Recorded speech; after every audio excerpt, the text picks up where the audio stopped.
Welcome back to another episode of the PS We Expire podcast. I am your host, Morgan Motzinger, and I'm so glad that you are here today. Today, I am going to share with you a wonderful conversation with Africa Brooke. Africa is a consultant, an accredited coach, a strategist, and an international speaker who specializes in helping public figures, established entrepreneurs, teams, and individuals with personal or professional challenges related to self-censorship and self-sabotage. One of the reasons I wanted to have her on this podcast is because so much of the conversations that we have here on the PS We Expire podcast are all about having hard conversations. How do we talk about things that are frequently desperately uncomfortable to talk about, especially with people that are most directly influential in our lives? And then taking a step further, how do we have conversations in the larger context of our public-facing person, if you happen to be an entrepreneur or an influencer or somebody in an online space where you share your life and your opinions with other people? How do we become so in love with living authentically and living from a place of integrity that we make sure that we're not self-censoring ourselves? So this conversation with Africa was just such a delight to have, and I'm so grateful to bring this to you today because I know that this is going to be such a helpful conversation for you as you dig into your own reasons why you haven't maybe been honest with yourself about what you want, about what you believe, about what you want to do in the world, who you want to be in the world, but also how to have those conversations with other people in your life. So please enjoy this episode of the PS We Expire podcast. Africa, let's jump right in and start talking about courage. What does courage mean to you, and why is this an important topic? To me, you know what, it's one of those words that feels so big because it can be defined in so many different ways. But for me, the definition that works for me, that I've settled on, is courage to me is choosing bravery when discomfort shows its face. That's what it means to me. Yeah, choosing bravery over and over and over again, even if it's in a very, very small action or it's something big and audacious. For me, it's the word that immediately comes to mind when I feel uncomfortable and I know that I have to move through that discomfort. So choosing bravery when discomfort shows its face.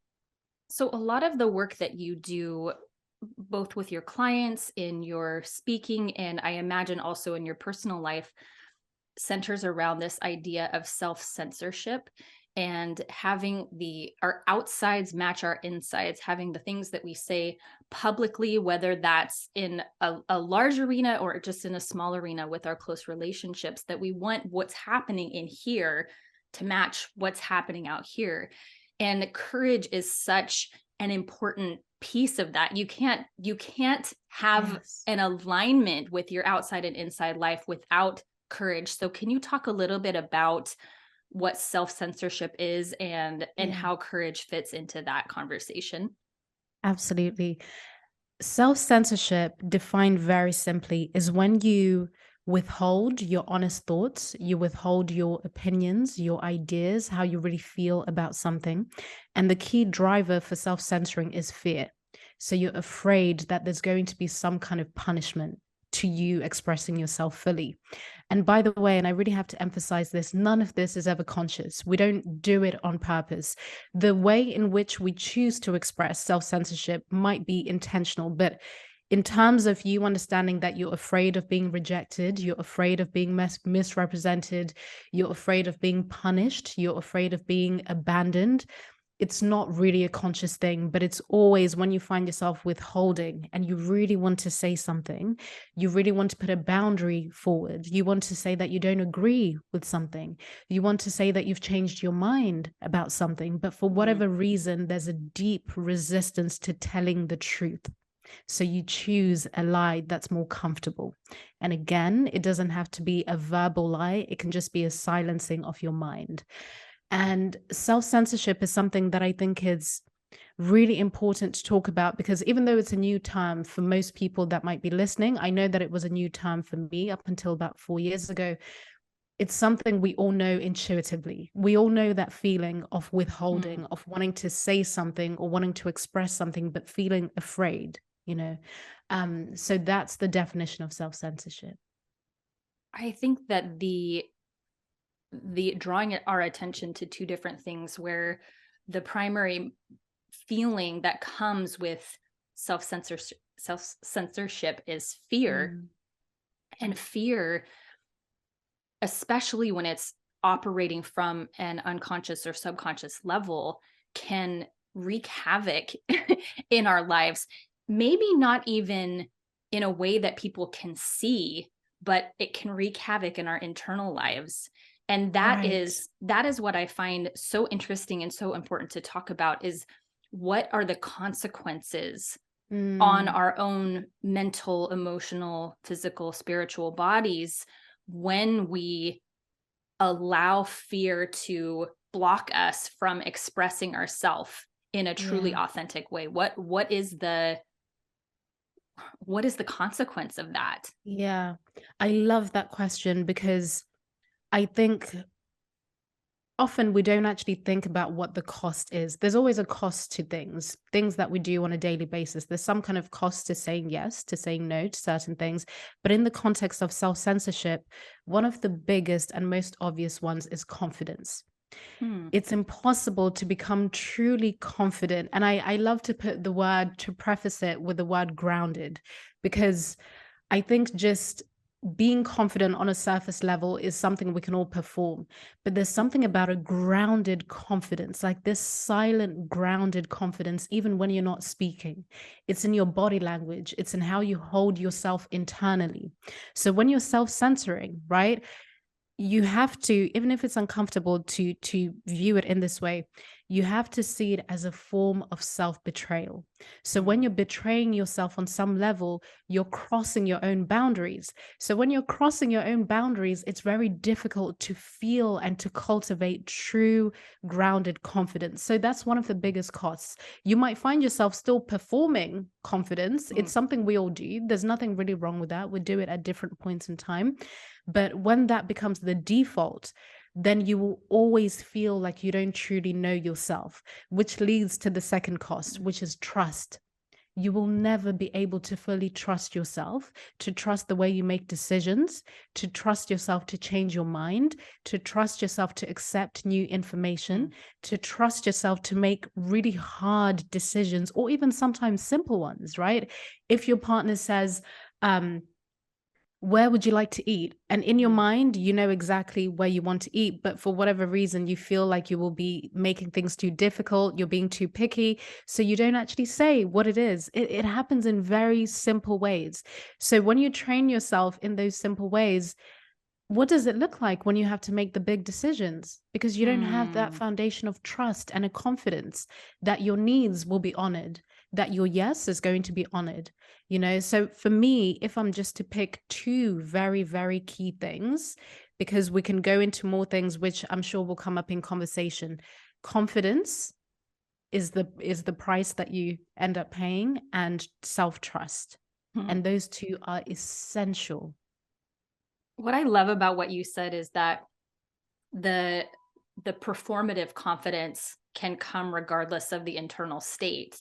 But Yes. the picture that I got in my mind when you were talking about how we can look like we're confident, we can look like we've got it all together, we've got it all figured out, I know what I want, I'm doing what I want.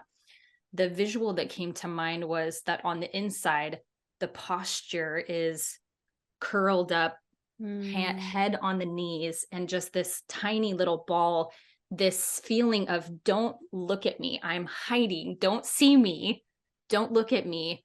And it's a different part of ourself that is saying, okay, like I'll protect you, I will make sure that you aren't seen, that you are yeah. kept hidden. And that is like such a heartbreaking visual to think about, how that feels in my body, to imagine Yes. myself in that posture, when, if I can think about that part of myself that has been kept hidden, or that I have learned to keep hidden because it's an unacceptable for whatever reason, or that if that is seen, that will be punished, or that will be not validated or not recognized. What feels like moving from that posture of being so closed off and small into this internal posture of openness, and like, here I am, you can see me, you can see all parts of me. But the funny thing is, I mean, it's not funny, but it feels very counterproductive, or like, this can't be true. But the truth is, like, the courage exists also in moving from this posture to the open posture. That internally, that courage is there. And sometimes I think that we believe that if I can just look like this on the outside, if I can have the courage to look like this on the outside, that will somehow then influence how I am on the inside. Right. And what feels true to me is that it has to start on the inside to be able to show up on the outside. So I love that your the two things that you highlighted that are the biggest cost of self-censorship is the confidence piece and the self-trust piece, and how very important it is for people to hear that it is in the small choices every single day that we develop that self-trust, that we develop this, okay, like, I said what I wanted to say, I said what I really felt, and I'm okay. And maybe I'm not okay because of how this person responded, but I'm okay in myself, that I'm trusting myself. So the challenge, I think, for many people in having courage to say what they really mean on the outside is that out here is very uncontrollable. People's responses to what I say and to my experience and to what is true for me is, I can't manage that. I can't pull the levers out here to make sure that everything goes okay out here so that I feel better in here. Yeah. And you know what, that's something that I often think about, and that's something that I faced myself when I started to notice just how much self-censorship had a hold on me some years ago. I came to realize that I couldn't control how people respond to what I have to say, but it is my responsibility to be very clear on what it is that I want to say. It's my responsibility. So and then, you know what the interesting thing was as well, Morgan, was that I had to remind myself that I've never been able to control how people respond to what I say or what I do. What a terrible, terrible truth.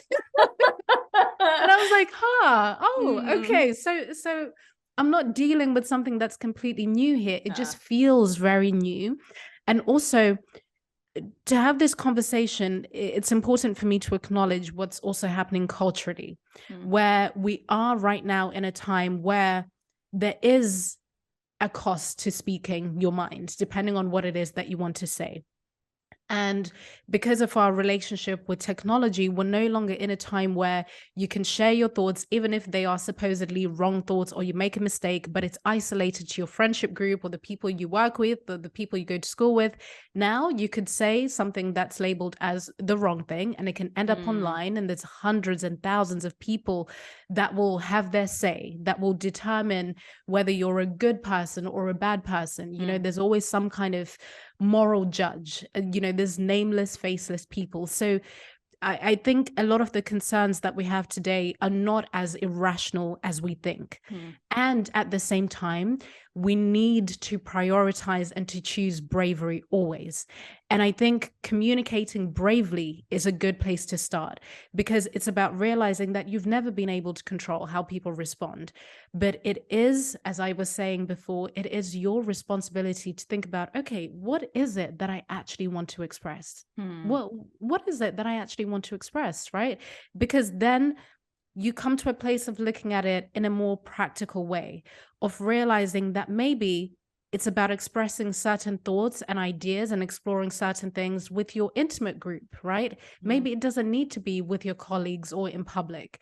It can be with your partner. It can be with a friend that you actually trust, where you can get your thoughts out and you can be challenged and also challenge someone else. Or you can just practice being confident in how you communicate.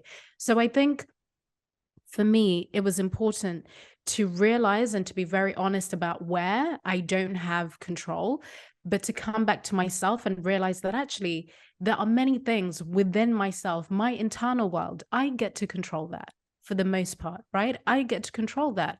So for me, it was very helpful to not over attach to what I can't control, to refocus on what I can. So uh, if I'm to give some more examples as well on this, I always noticed that it was actually very simple. I had a very difficult time just expressing very simple needs, and it came from childhood. That was the place for me to start. It wasn't even about controversial opinions that I wanted to share or anything like that. It was actually very, very simple. And I think this will be the case for most people.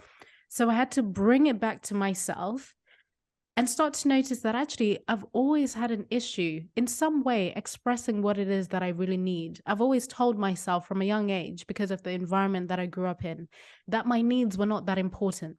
So actually, self-censoring is not something that suddenly started happening in adulthood.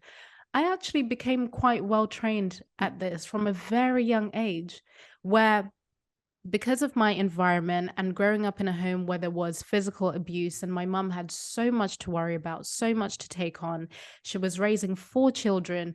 There was just not much time or space for me to bring any little need and concern that I had forward. I had to figure things out by myself. Even when I think of when I think I was 11 years old when I started my period, I felt like I was doing something wrong. I felt as if I had done something wrong. I'm going to be punished for this, so I have to deal with it by myself.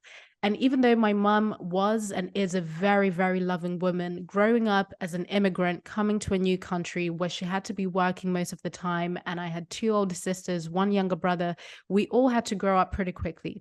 So it meant that expressing needs, or if you're feeling a little bit upset or if you're feeling uncomfortable about something, you just didn't talk about it. And there's also a cultural component to self-censorship. That's another huge thing, right? There were certain things that we just didn't talk about. And even when the abuse was taking place and it was glaringly obvious what was happening in the home, it was never spoken about. So I learned from a very young age that there are certain things that you don't have an opinion on. There's certain things that even if you see them, you don't say anything. And if you do say something, you might get punished for it. And that came from me never knowing what mood my dad was going to be in. So never knowing if I'm going to get in trouble or not. So when I started to really kind of want to be curious about the root of self-censoring, it was actually a bit of a relief to realize that it's not something that just suddenly started to happen because of what was happening culturally. It was actually not about what's happening culturally. It's me and just patterns that I've had from a young age. So expressing my needs was the first place that I had to start, and it will be for most people listening. It still is for me today. It's something that I have to remind myself to do in every single moment, whether it's if I'm being sexually intimate with my partner and something feels a little bit uncomfortable, but then something says, don't say anything, you will ruin the moment. Maybe you'll make him feel emasculated. Maybe. That's self-censoring, because I know what I really want to say. I want to say, hey, that doesn't feel so good. Can we try this? And it's so simple, and he will be receptive of it. But because of this training that has been in place for such a long time, I feel as if my needs are somewhat of a burden and I'm going to be punished for it. And when it comes to him, that punishment might be rejection or him looking at me a little bit differently. So then in the context of the culture and me noticing certain things that are not quite right, then the way self-censorship looks is me agreeing with things that I don't actually agree with. So again, that can feel so big culturally, but when I come back to myself, which feels very manageable and doable, it's just as simple as me never having have learned to express my needs and to say that I think something is wrong. The empathy and acceptance that you have for yourself is so important when we start to unravel and dig into these areas of why do I continue to perpetuate these behaviors? Why can't I stop doing this thing that I don't want to do anymore? How can I start? Why Yes. can't I stick with something? And to have such an awareness and compassion for why we have the patterns that we do is what allows us to actually look into all those spaces. So I Right. firmly believe that the inward gaze cannot happen if it's from a place of self-loathing. Because if we are looking at all the places of ourself and saying, well, that's not okay, that's not all right, that's not good, Yes. that's bad, there's no true long-lasting motivation for change. And it's only perpetuating the behaviors that say, or the beliefs that say, my needs are bad. And Yes. when we can have a self-directed love that says all the parts of myself are important, all the parts of myself are acceptable because they are me. And Mm, maybe I don't, want to continue to believe things the way that I've believed them or behave in the way that I have, but I still yeah. love myself, and I love the parts of me that have protected me for so long, that I learned in childhood, that served me so well, that aren't serving me anymore.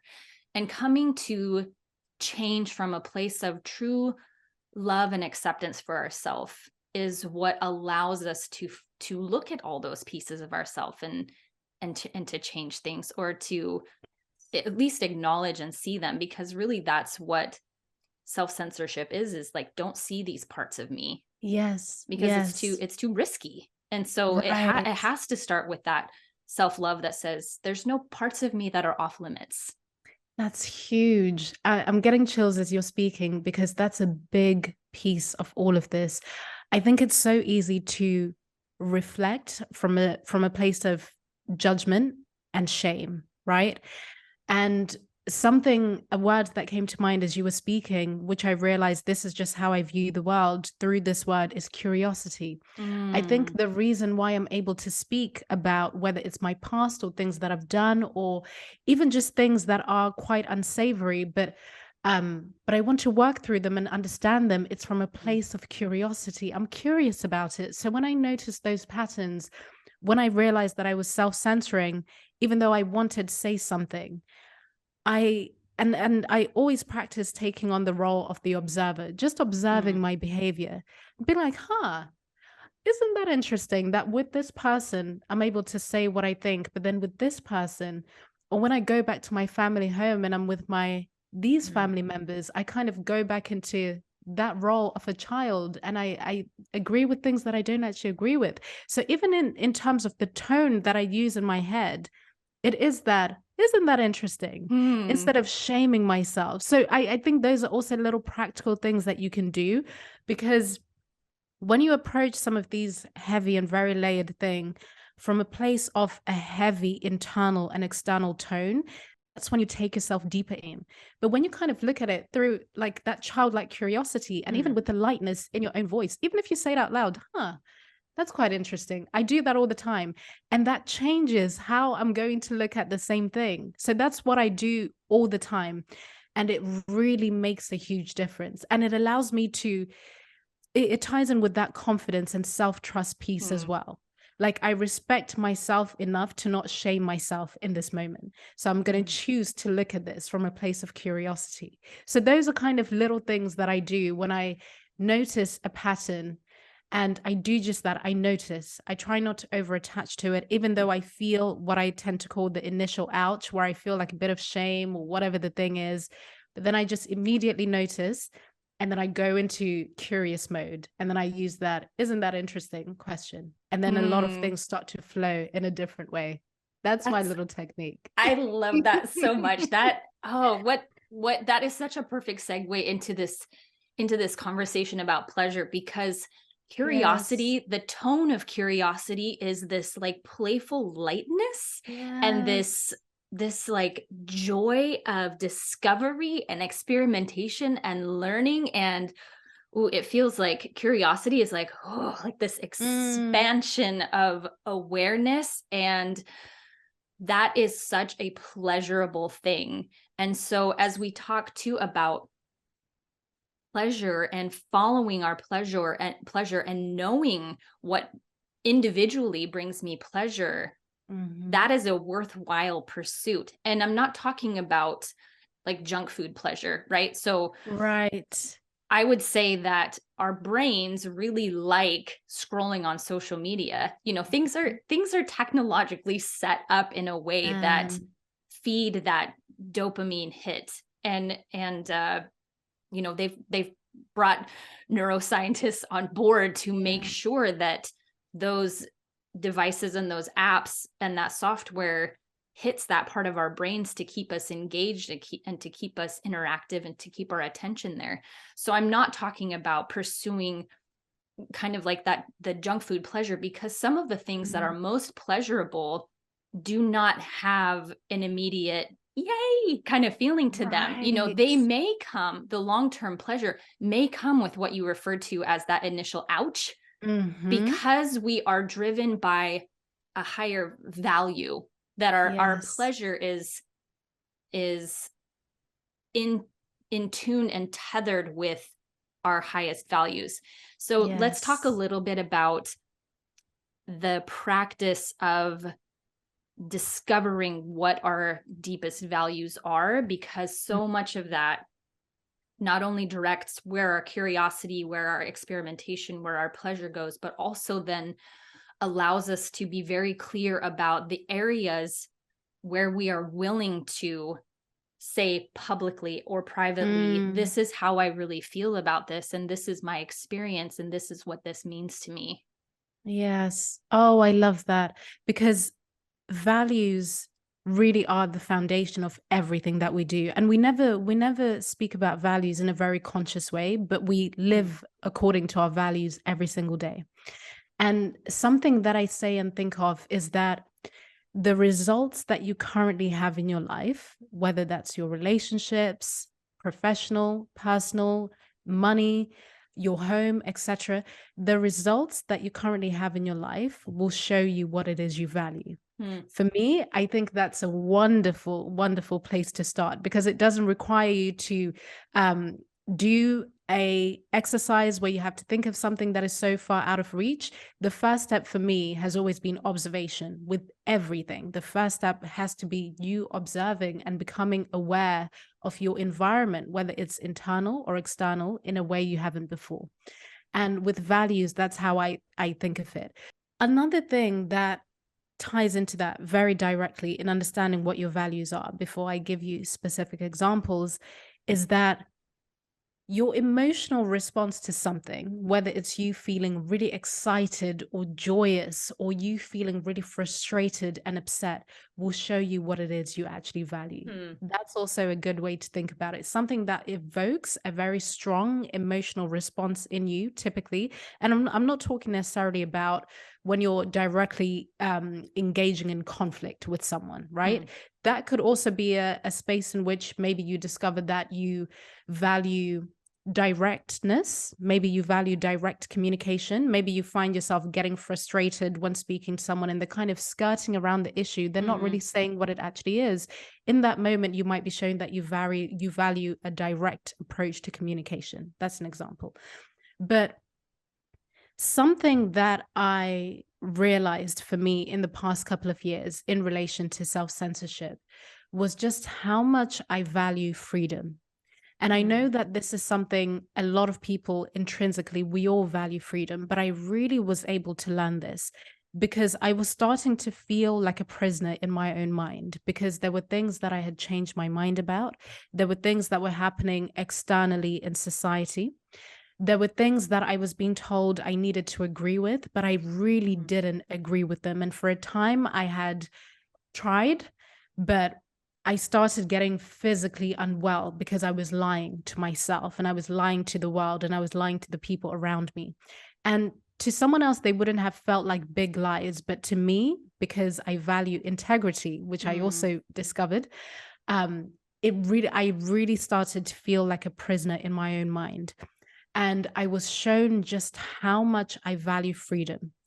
And I had a choice to make. I could either continue lying to myself and continue lying to the people around me, continue agreeing with things that I didn't actually agree with or believe anymore. I could continue doing that in order to stay connected to the communities I was in order to stay close to certain people, or I could risk all of that for my freedom.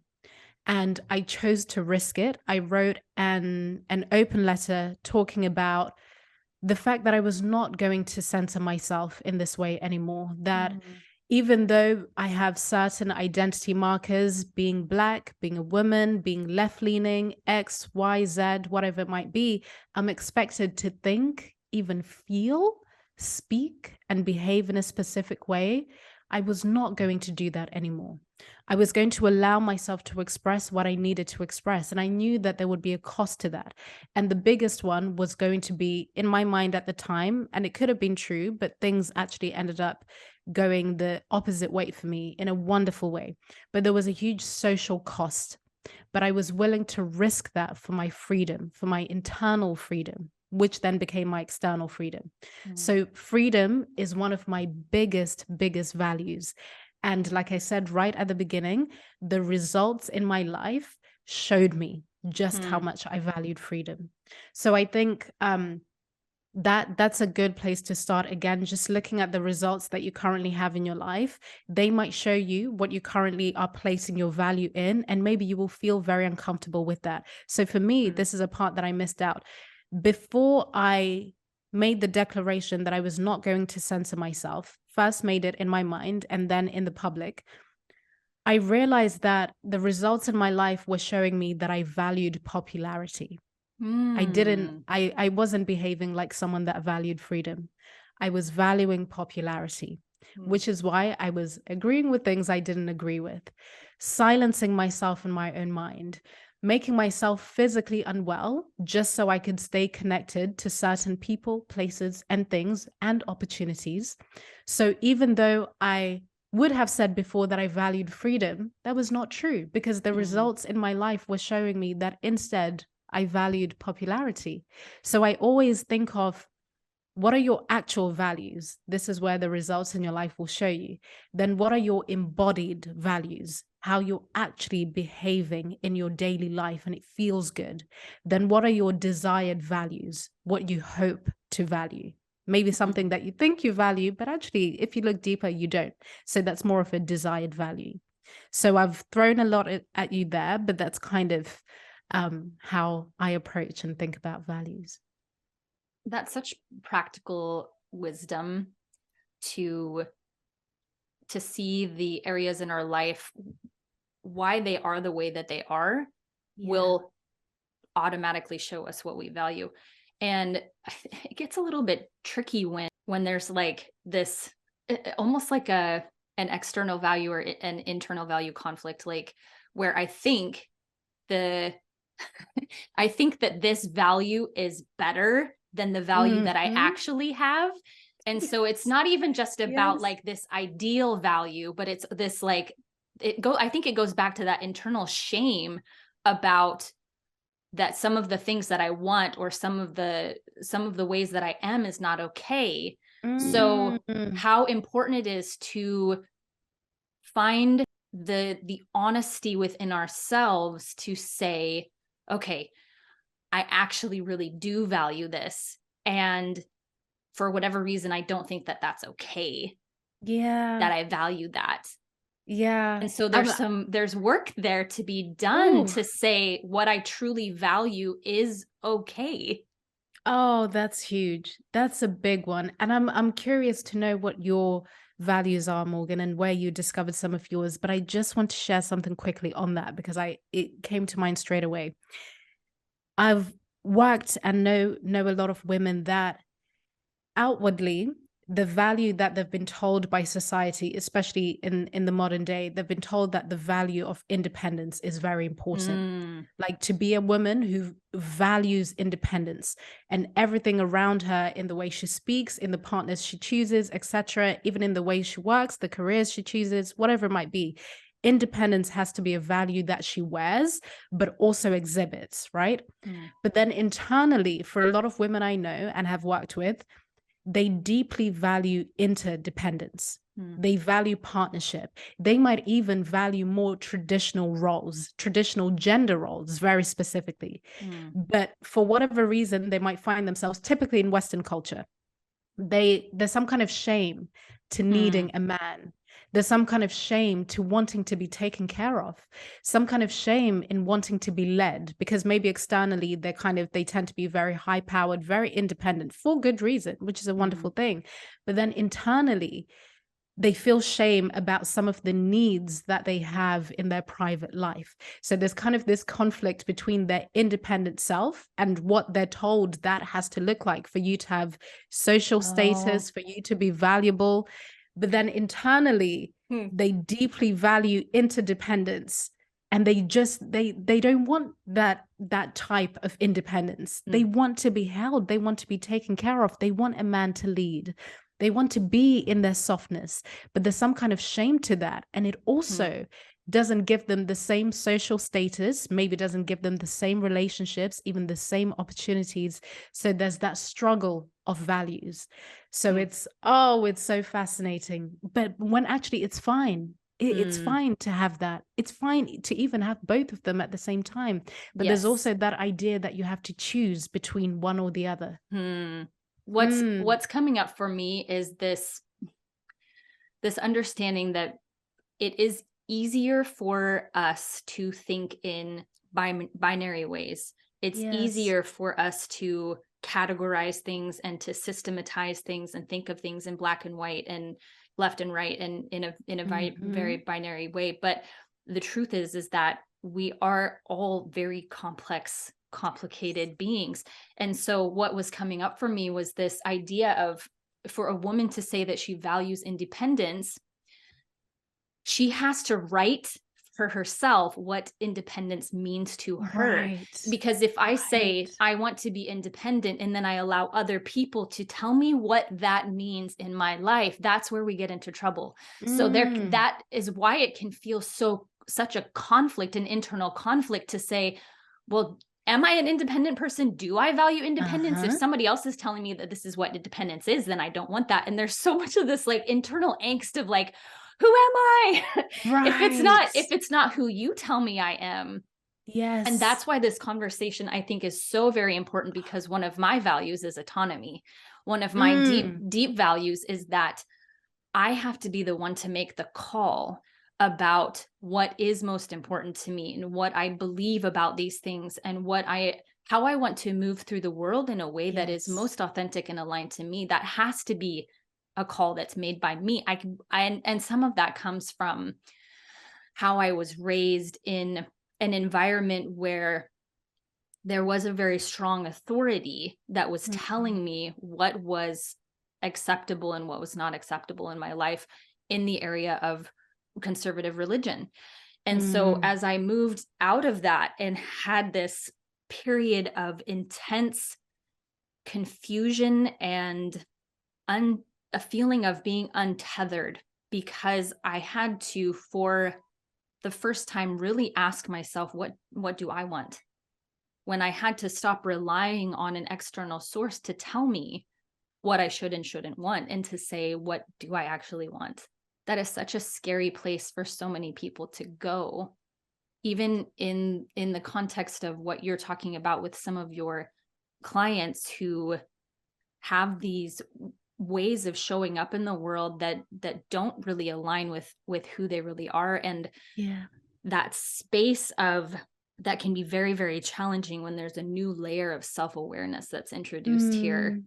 And one thing that you touched on that I think is so very important is that we all have a right and responsibility to change our minds.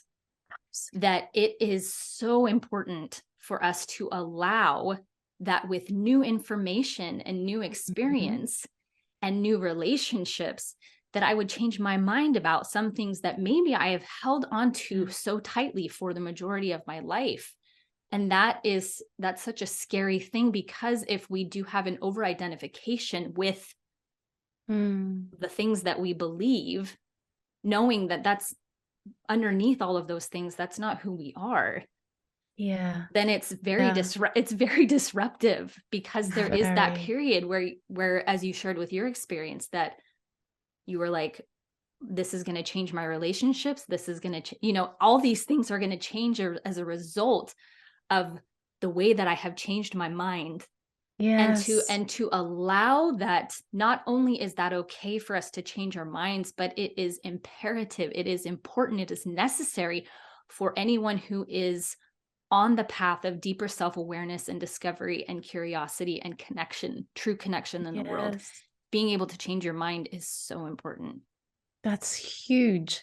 That's huge. And I would, that's such an essential part of everything we're talking about. And you know what I find most interesting is that your mind is changing whether you like it or not. And I Mm. think that's a very freeing Huh. thing. For me, I know it is. I'm Yeah. like, it's fucking happening, whether you like Uh-huh. it or not.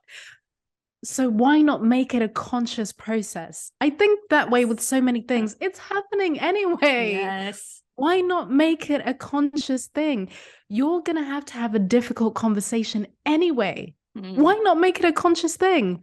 Or why not create the opportunity to have a difficult conversation so you can practice? It's going to happen anyway. Isn't it better to Mm. be prepared? So I think that mindset can be Mm. very useful for almost everything. So I think the way that we could zoom out into that idea and make it more kind of tangible, something for the everyday, is to just allow yourself, even if in the next week or the next couple of weeks, allow yourself to change your mind. And it's going to happen Mm. in very, very subtle ways, in very subtle ways.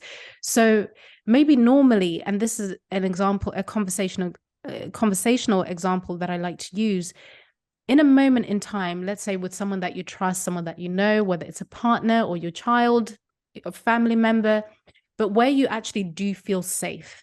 And for you to feel safe, it doesn't mean that it always has to feel good, but you Mm. know what safety looks like typically, Mm. right? Whereas where you would have said yes to something, even though you knew you wanted to say no, why don't you just try saying, actually, no, or not right now, or maybe another time? Well, I'm not able to do this right now, right? So Mm. we think of this as boundary setting, but that's also an example of you changing your mind because you would have behaved in a different way at another time.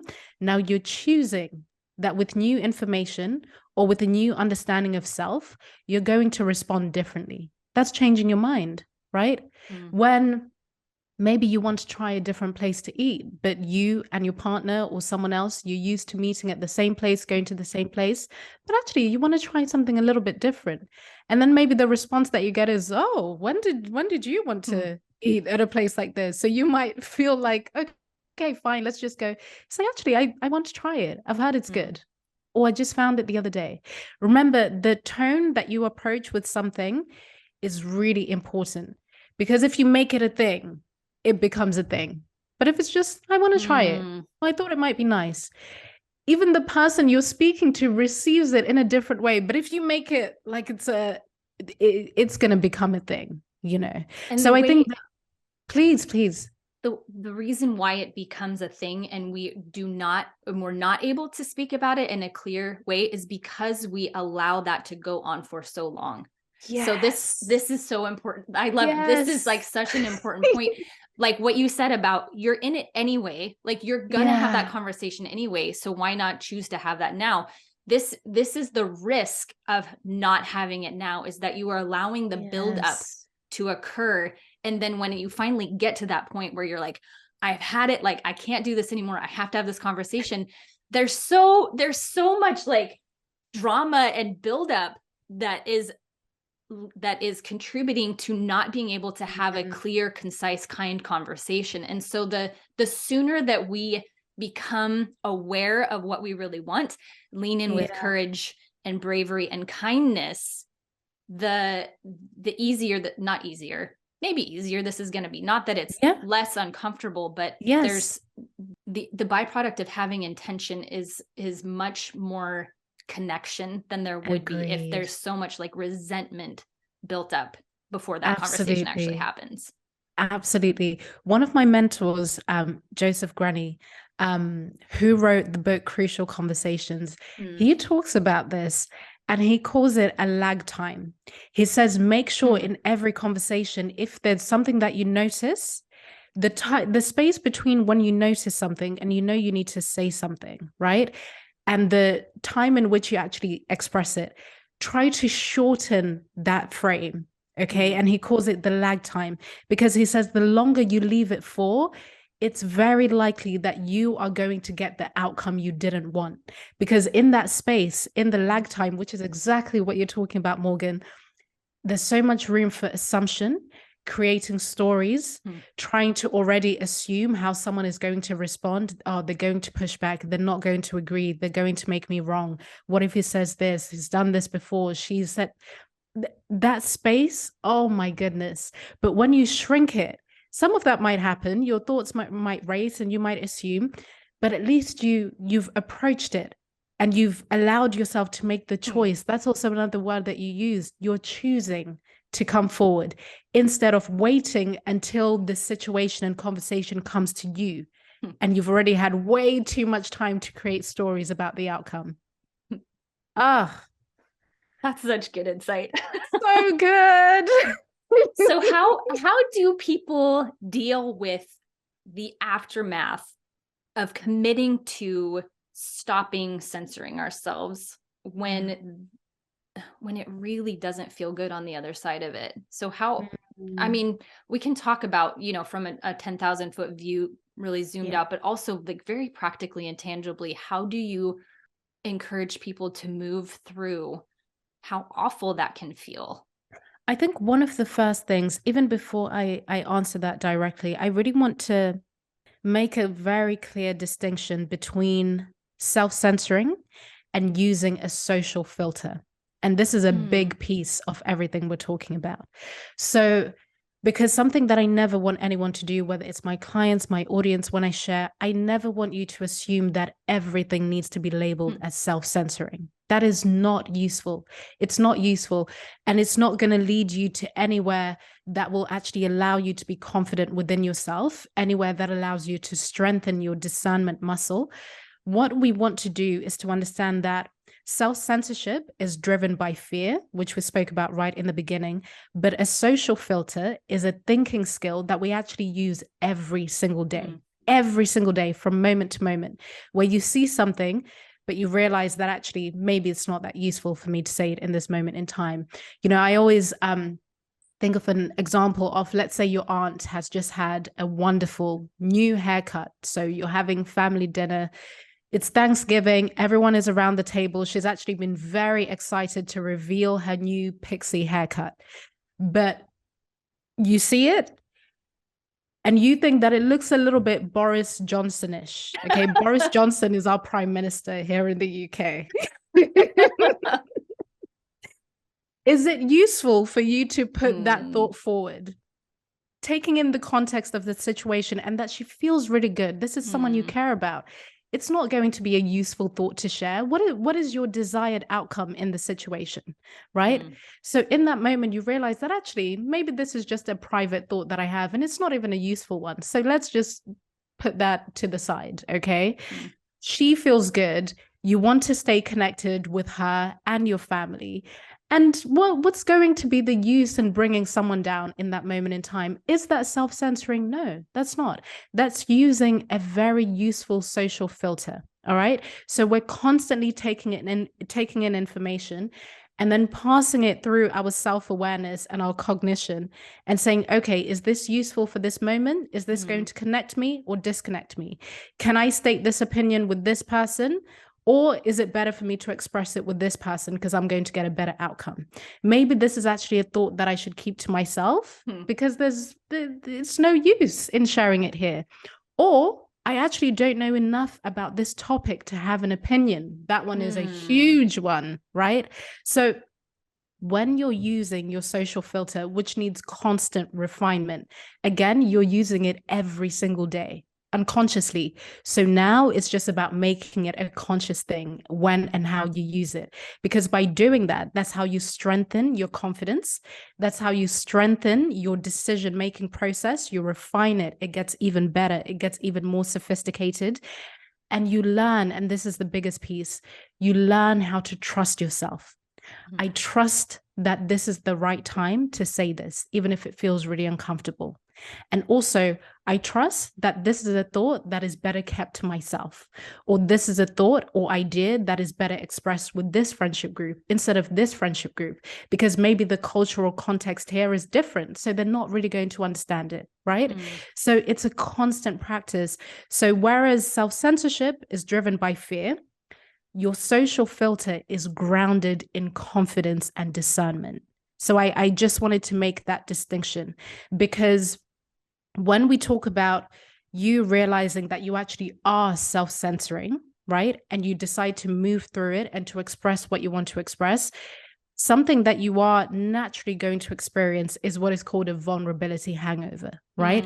Because you've just done something that you've never done before. You've done something that feels really new, something that feels very stretchy, something that feels very risky, which is why it's also important to assess your risk. You don't want to prematurely share something or say something if you know that it's not going to be received in a way that is useful. Let's say it's an interpersonal relationship, or you don't have the right support for it. I think it's important to talk about risk when we're having this conversation as well. But a vulnerability hangover is completely normal because you're doing something that you've never done before. This is why I always recommend that people start small, because it can be very easy when you hear conversations around self-censorship and you realize that actually there are so many things that you've wanted to share or say publicly or privately. It's so easy to jump the gun, so easy. But when you do that from a place of just sheer motivation and excitement, when that eventually wears off, which it will, you can go into a state of regret. And we don't want to do that. So I always recommend that you start small. Just start changing the way you have conversations in those moments where you would have said yes, when you actually want to say no, in those moments where, let's say, you're being sexually intimate with someone and something doesn't feel as good.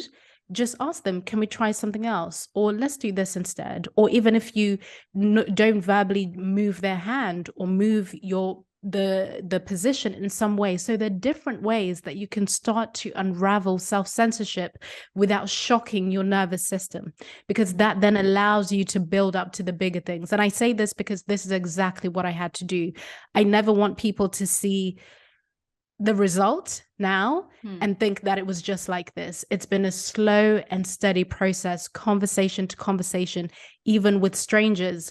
If something doesn't feel good or someone does something, I state my boundary, whatever it might be. And it doesn't have to be a big, bold, audacious act. It's actually in the very small things. So I think that can actually support you. And when you do the bigger things and you have that vulnerability hangover, you've already had the practice in place. So that's what I would put forward. Just start small, meet yourself where you are. I think it's also important to recognize that we may not be very good at this at the beginning. Yes. That saying, if almost like if I start small, that means I'll be able to do it perfectly out of the gate. And that's not Yes. true. Like, you will start small, and then you will still say things that, you maybe shouldn't have said, or and this is where the power of non-judgmental observation comes into play, to say, oh, okay, I see how I did that, and I'm going to do it differently next time. Yes. That it's not a place of like, I think perfectionism drives us to believe that we will then be able to avoid uncomfortable emotions. Right. But that is not true to the human experience. So even in the small choices that we're making, we may still not feel very good about them. But when we can look at our choices through that lens of what our values are, that also then can help us stave off regret, because I say, okay, I know that didn't feel good, or maybe I didn't do that in the way that was the best, or I'm going to do it differently next time. But my value of being authentic and living in integrity and connecting with people in a true, deep, and meaningful way makes it okay for things out here to maybe not go the way that I want them to go, because I know that my Yes. intention and my motivation is driven by that well thought out value. I love that. That's brilliant. And what you just said as well, I really hope is something people take away, that it's not about being perfect, because I think a lot of us, especially people that are drawn to these kinds of conversations and people that just want to do things well and they just want to get it right. I think we can be so driven by perfectionism that we don't even allow ourselves to start, you know? And you will see this whether it shows up in business or shows up in conversation, shows up in romance, shows up in, we just won't even give ourselves the chance to fail, the chance to make the mistake, the chance to get it wrong, but then to get back up and just try again. So I think lowering the stakes is really important in this as well. Just allow yourself to kind of just try and do it over and over again, which is why I think it can be such a relief to hear that you don't have to go for the big things and the big moments, that it can be the little things where the stakes are low and you can say, actually, no, or yes, or whatever it might be, but also allow yourself to take the risk, a risk that works for you and your environment and your surroundings and your capacity, that stretches you a little bit, where the stakes might be a little bit higher, because that's where you're able to really see yourself in a different way and then become even more confident, not just in your communication, but in who you are as a person. So I really love that. I love that. The only person that we are guaranteed to spend the rest of our life with is ourself. Yes. Right. So there is no relationship that is as close as we are. There still is always an internal relationship that no one is privy to. So this conversation around self-censorship heavily impacts that, because I don't want to get to the end of my life and have not developed and cultivated the one relationship that I've carried through the whole time. I want to be at a place where I have done the work and explored the internal workings and how that shows up in my external life.